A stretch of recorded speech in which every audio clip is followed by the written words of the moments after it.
Hello, hello, hello. Welcome to another 10 p.m. with BK. Hi, my name is BK, and tonight is a slightly simpler show or slightly simpler live stream because tonight the entire purpose is purely for troubleshooting. So I kind of entitled this episode The Fine Art of Troubleshooting. Um, and if you are new to this, so let me just do my usual first. And this is what I would like to do first. We are day number 15. We are in double digit territory. So this is day number 15 of a 100-day challenge. And I'm back on the Melon platform. I kind of think it's a very nice name for a live streaming app. I should ask the developers why they decided to call it this.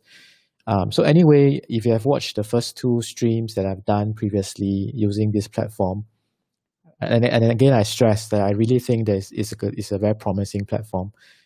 There were some issues with the audio syncing, right? So one of the things that in life we should do is that we should troubleshoot, right?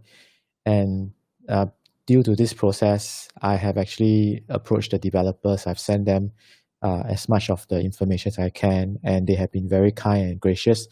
In fact, this morning we did a test stream together just to test out to see why this audio sync issue was happening, because for them, they didn't experience it for some of the other users. So like I said in another stream before, it could be just me or it could be from our end. And I think the preliminary result is that because we tested two things today.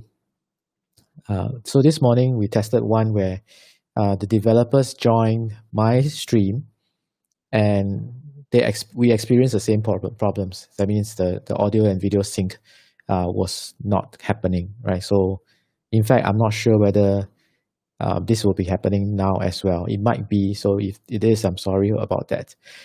But then what we did was we then took it around.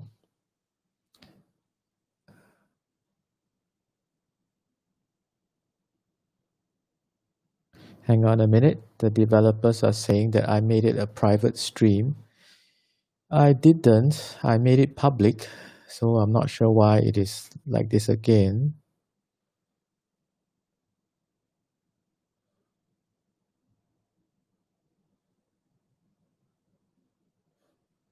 Okay.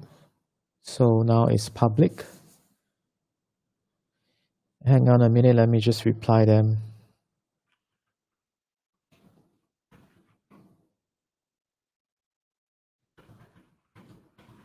I apologize if you're watching this and you are. I think this is kind of like a intervention.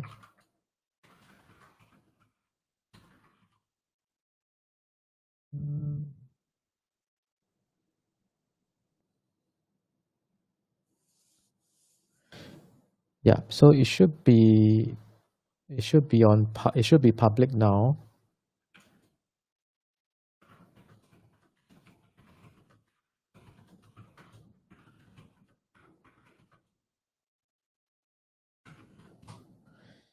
I apologize for that. So I guess some of you didn't catch the first part of the live stream. But yeah, so this is now, it should be live now. It should be live now. And it should be public now. Yeah, so just a quick recap. This live stream is purely technical. It's a technical run. I'm kind of wanting to work with the developers to make sure that it works properly. So what is troubleshooting? Just a quick one. In my other life, quite some time ago, I used to be a teacher. And in my other life as a teacher, I had this very interesting technical assistant, and he was the guy who helps all the teachers with all the technical stuff in the school, right? And one day he came to me and asked me, he came to me and commented something to me. He said, Mr. Tan, you are the only teacher that has never called for technical support. Why is that the case? Why is that the case? And I kind of said to him that, well, I try to solve my problems firstly, and I just troubleshoot. I just troubleshoot.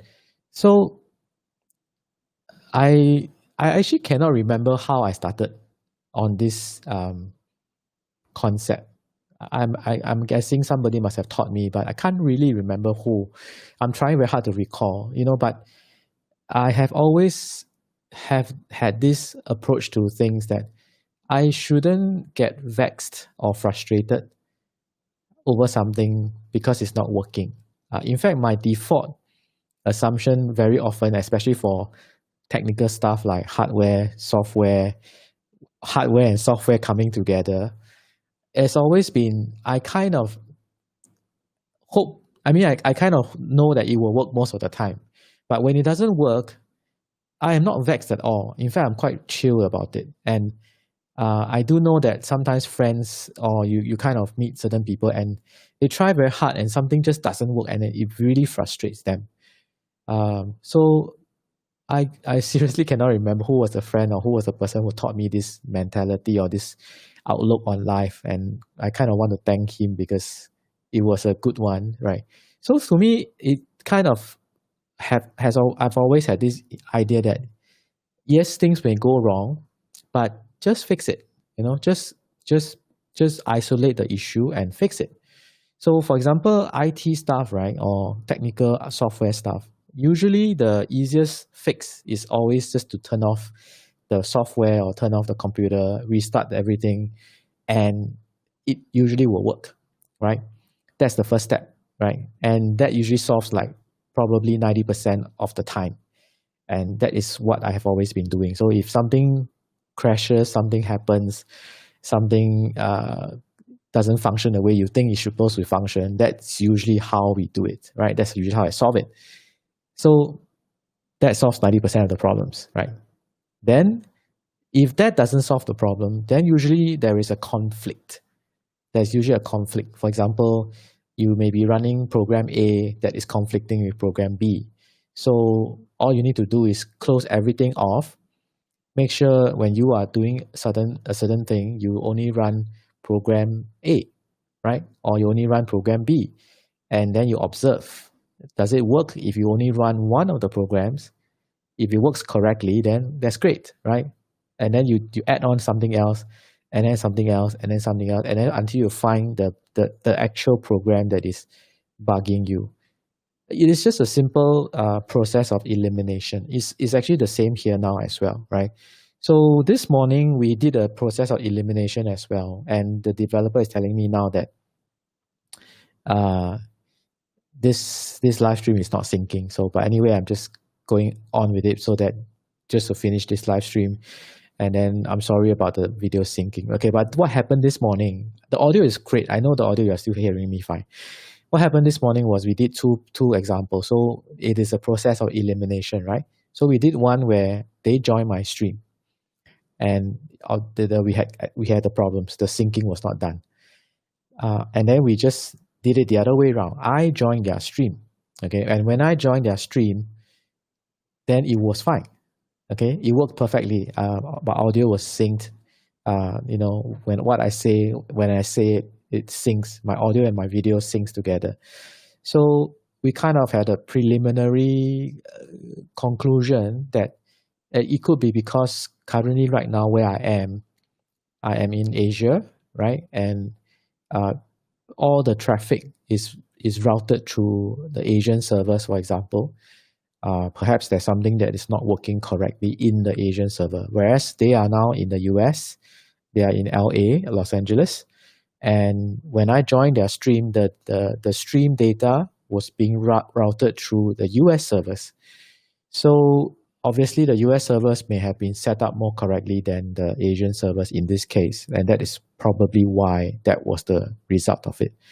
But it also was good news to me because I have, don't ask me why, I just had this sense that I think Melon is going to be a great platform.